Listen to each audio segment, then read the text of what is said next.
I believe joining me live now on the phone is Dmitry Lisenkov, Managing Director at Rusnano. Hello, Dmitry. Hello, Can you good hear to meet us? you. Sure. Welcome to the program. And my first question is, of course, our American audience is very much interested not only in nanotechnology, but in joint projects between the United States of America and Russia in that field. Tell us more about that. Sure. Actually, Rusnano was established almost 6 years ago, and we actively invest in projects in companies which do high tech with a spin to nanotechnology. And we actively look at the companies outside of Russia, obviously, understanding that there are great technologies which not yet in Russia, and we would like to bring them here. Basically, we talk about technology transfer. Rusnano has two, key points in its mandate: nano, as I said before, and Russia. We do direct investments in companies which are located and operate outside of Russia, but we always take care that these companies would establish some substantial operations in our homeland in Russia, meaning that if it's a early stage, we ask for R&D activity, actual R&D to be done in Russia, or it can be manufacturing, producing the final goods, if it's a company in expansion stage. I can give you a few examples if you wish in that activity which we do. Would you like? Of course. Sure. For example, a couple of years ago, we signed a deal with two companies from the Boston area. They both are in biotech field. One is into drug discovery, mostly oncology. Another one is into vaccines. And they both are originally from MIT, from the lab of renowned Professor Bob Langer, who's well known worldwide for not just teaching but creating businesses. I believe over 30 companies came out of his laboratory. And basically we agreed with these companies, which are still in developing stage but with a very promising technologies, platform technologies, which allow to create new type of treatment for patients.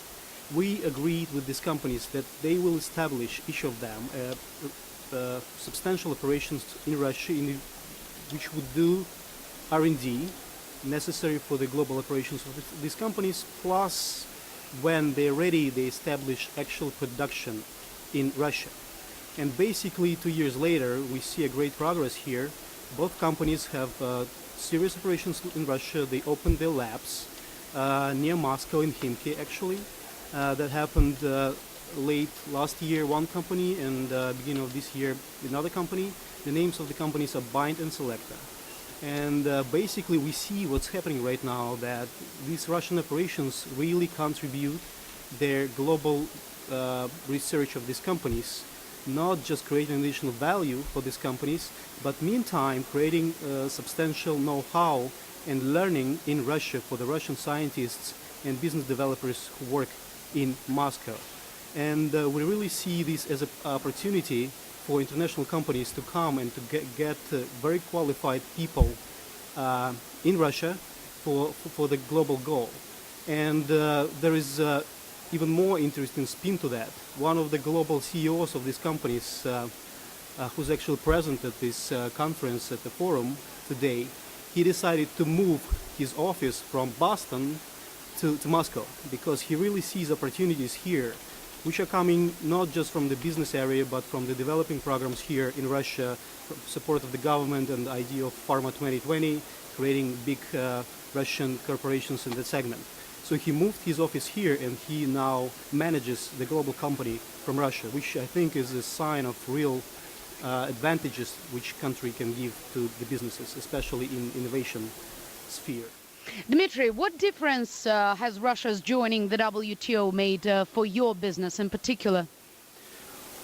Well, basically, I would say that it's yet to see the effects of Russia joining WTO, and depending on the stage of the company, also for some companies, definitely it can be an issue, because they right now most of the companies innovation sphere, they still only supply to the local Russian market, and that's more competition for them.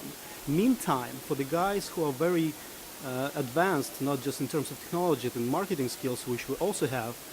For them, it's a new opportunity to come to international markets more aggressively without limitations which were imposed before. So basically, this coin has two sides, and we hope that Russia will learn from that, not just through, through lifting the barriers. It learned from that the world is global, and Russian entrepreneurs can really supply Russian technologies worldwide. And we really see opportunities here that many products which our portfolio companies develop, they're really in demand worldwide. But the thing is that we need to learn how to promote that technologies worldwide and sell it.